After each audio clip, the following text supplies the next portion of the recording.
Samantala, tiniyak ng Department of Agriculture na tinutugunan na ang reklamo ng ilang rice dealer patungkol sa epekto umano ng bentahan ng 20 pesos kada kilong bigas.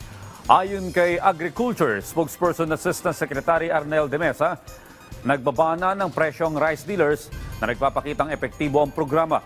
Sa harap nito, pinag-aaralan rin ng kagawaran kung makakapekto ito sa presyo ng iba pang klase ng bigas, pati na rin ang farm gate price.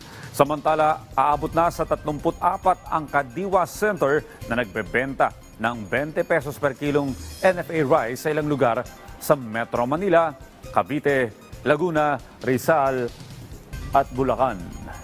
May ayos mapag-aralan mabuti before we go into next phase, the third phase, and eventually next year. Ganun ang strategy ni Secretary.